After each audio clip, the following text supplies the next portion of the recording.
मुनीर का सर काट के लाओ मेरे पास। मेरी जितनी जिंदगी की कमाई है ना, मैं देने को तैयार हूं। आज नाविका कुमार की शो पे कह रहा हूं, जिंदगी की जितनी कमाई है आसिम मुनीर का सर काट के लाओ इंडिया, मैं अपनी सारी जिंदगी की कमाई दे दूंगा, फिर चाहे मुझे दोबारा ग्राउंड जीरो से शुरू करना पड़े। हम लोगों ने जो गलती करी, एक ही गलती करी, हमने एंटी टेररिस्ट ऑपरेशंस करे। पाकिस्तानी पंजाबी फौज की लाशें जब पहुंचेंगी इनके गांव में, तब इनको पता लगेगा। ये जो लंबी लंबी बढ़ मारते हैं नाविका, मैं आपको बात बताता हूं छोटी सी, आप ध्यान रखना, ठीक है? कुत्तों को घी हजम नहीं होता, इनको घी देना बंद करें, ठीक है? हमने जो करना है हम करेंगे, हमें आपसे कोई बहस नहीं करनी। अगर आपको लगता है कि आप ऐसा कर देंगे वैसा कर देंगे, बात सिर्फ 1971 के सरेंडर की नहीं है, बात जनरल बाजवा की भी है, जिसने बोला कि टैंक में तेल के लिए पैसे नहीं है, प्रेस कॉन्फ्रेंस में बोला। और यही चीज रिपीट करी हामिद मीर ने सबके सामने, जो आपका बहुत बड़ा एक जर्नलिस्ट है, right? You can not fight against India. ये एक तरफा मार है, ये एक तरफा मार है और ये होने वाली है। देश का मूड बहुत खराब है। आप लोग जो भी दलीलें दें, बेकार की चीज है। मुझे तो ये भी नहीं पता कि आप क्यों बेइज्जत होने आए हैं इस प्रोग्राम में, क्योंकि वो होने वाला है, फिर आपका मुल्क भी बेइज्जत होगा, ये सब होने वाला है। And I am telling you, Asim Munir and everybody, आपका बलोचिस्तान जलने वाला है। जाफर एक्सप्रेस को छोड़ दो, अभी इंडिया पड़ा नहीं है बलोचिस्तान में। जो आप लोग तोहमत लगाते हैं कि भारत ने ये करा, भारत ने क्या करा? भारत के पास इतना पैसा है कि ब्लैंक चेक काट के अगर बलोचिस्तान को दे देना, कल आधी दुनिया एक्सेप्ट कर ले कि बलोचिस्तान इज यही तो इनको तकलीफ है, यही तो इनको तकलीफ है कि कश्मीर बस रहा था, हंस रहा था। और निसार चीमा साहब, ये कश्मीर हंसता बसता पच नहीं रहा था ना पाकिस्तान को। पीओके में लोग निकाल रहे थे रैलियां कि हमें जाना है भारत के साथ, तो आसिफ मुनीर तड़पने लगे, इसीलिए ये कांड करके दिखाया। अब मैं पूछना चाहती हूं, खाने को तो है नहीं, आटा मिलता नहीं, पानी है नहीं, बिजली आती नहीं, वहां पर जिस तरह की गुर्बत है, आपकी इस वक्त औकात भी है कि न्यूक्लियर बॉम्ब से किसी को डरा सके और कोई डर जाए उससे? देखिए, बात यह है कि आपके दोनों मेहमान जो हैं, हमने उनके झूठ भी मुसलसल सुने, कोई इंटरप्ट नहीं किया। उनकी बदजुबानी भी सुनी, गालियां भी सुनी, इल्जाम तराशियां भी सुनी, हमने कोई इंटरप्ट नहीं किया। अब मेरी बात आराम से सुने। बात यह है कि देखें, पूरी दुनिया को पता है कि कश्मीर पे आपका कब्जा गासबाना है, गैर कानूनी है, जालमाना है। 1 लाख कश्मीरी जो है फ्रीडम स्ट्रगल में अपनी जाने जो है वो गंवा चुके हैं, शहीद हो चुके हैं। 15,000 से ज्यादा ख्वातीन जो हैं जो आपकी आर्म फोर्सेज हैं, उनके हाथों गैंग रेप का विक्टिम हो चुकी हैं। ये आदमी झूठ बोल रहा है, ये बैरिस्टर नहीं है, ये आदमी चोर है। 13,000 से ये आदमी जेब कतरा है, मोबाइल छीनता है लाहौर की सड़कों पे। ये आदमी झूठ बोल रहा है। बोलना बंद कीजिए, आपका झूठ चलने वाला नहीं है, आपका झूठ चलने वाला नहीं है। भारत का एक शख्स यहाँ बर्दाश्त नहीं करेगा। मुनीर को नहीं बचा पाओगे क्या के? उस आदमी को ठीक है, आसिम मुनीर को सुअर की खाल में उसको उड़ा के उसको नचवाया नहीं। नोएडा में मेरा नाम नहीं।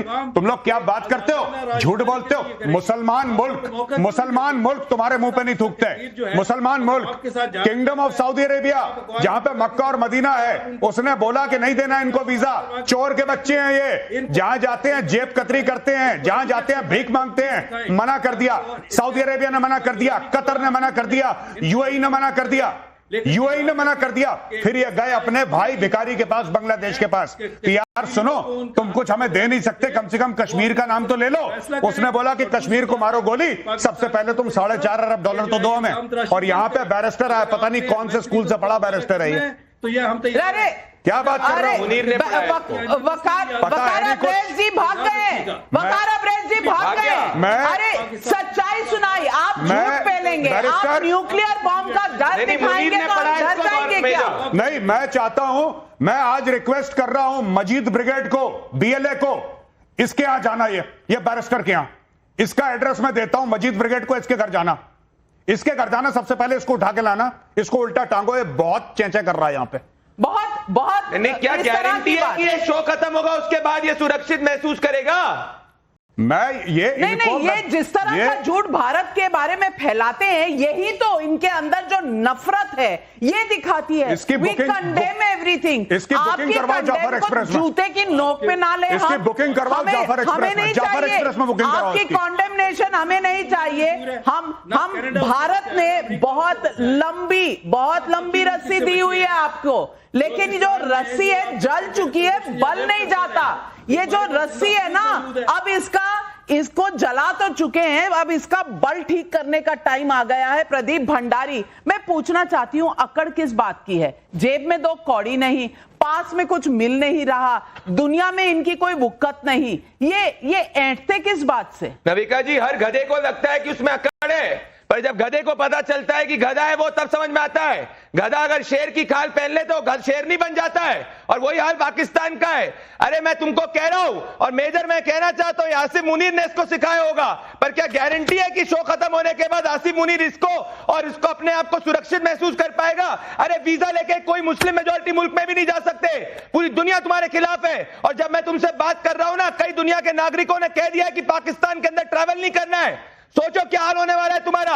और तुम्हारा वो जो जर्नलिस्ट है, क्या नाम बताया से, हामिद मीर करके, वो कह रहा है अखंड भारत की बात कर रहा है। तो आज नविका जी पाकिस्तान के अंदर कपकपा रहे हैं कि क्या पता सुबह की शाम ये देख पाएंगे कि नहीं देख पाएंगे, और अखंड भारत की बात करना ही शुरू हो चुके हैं, क्योंकि आज इनको पता है, इनके मुल्क में गौरव आर्या, इनके मुल्क के लोग आईना दिखा रहे हैं। इनके मुल्क के डिफेंस एक्सपर्ट्स कह रहे हैं कि ये पाकिस्तान ने कराया है, आसिफ मुनीर ने कहा है, आदिल राजा ने ये कहा है, और उसका सोशल मीडिया में इतना ट्वीट चल रहा है। अब ये पाकिस्तानियों से छुपा तो पा नहीं रहे, तो इनकी असलियत क्या देश दुनिया नहीं देख रही? और ये किस बात की धमकी दे रहे हैं? गौरव आर्या, आप मुझे बता दीजिए। नाविका, इनका प्रधानमंत्री जाता है, उसकी पतलून खोली जाती है, अमेरिकन एयरपोर्ट पे चेक करा जाता है। आज का प्रधानमंत्री जाता है, उसको कोई पानी नहीं पूछता।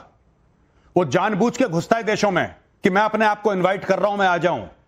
बात सिर्फ भीख की नहीं है, बात यह है कि 40,000 पाकिस्तानियों को निकाल दिया जाता है कि तुम भी भिखारी हो। ये पूरी कौम 25 करोड़ भिखारी है, ऊपर से नीचे। इनका प्रधानमंत्री भी भिखारी है, और जो इनका कॉमन मैन है वो भी भिखारी है। लूट के अपने देश को खा गए हैं। नॉट ओनली दैट, ये सिर्फ लूट के नहीं खाया इन लोगों ने ऐसा काम करा है आज की तारीख में। कश्मीर में इन्होंने आतंकवाद करा, कश्मीर में इन्होंने लोगों को मरवाया। बारे में एक बयान दे दो, कश्मीर के बारे में एक बयान दे दो। सब लोगों ने बारे में एक बयान दे दो, कश्मीर के बारे में एक बयान दे दो। सब लोगों ने बोला कोने में चलो भैया, कोने में चलो, समय नहीं है, रेजगारी नहीं है, चिल्लर नहीं है, आगे बढ़ो। ऐसे लोग ट्रीट करते हैं।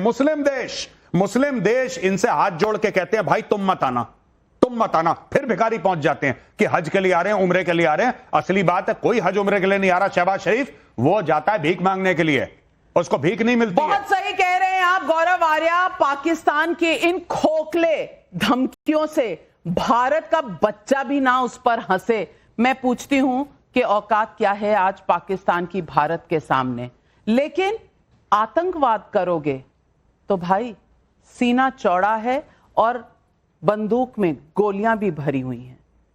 आज फैसला होकर रहेगा, और याद तरोताजा कर लीजिए, ये तस्वीरें हैं 1971 की। ना याद हो तो कारगिल का युद्ध याद कर लीजिए, ना याद हो तो ये जो आपको अपने अस्त्र डालने पड़े थे और सारे 90,000 वहां पर कैद हो गए थे, प्रिजनर्स ऑफ वॉर, वो याद कर लीजिए। भारत ने हमेशा दिखाया है कि हम बहुत लंबी रस्सी देते हैं, लेकिन अब रस्सी भी जलेगी, बल भी जाएगा।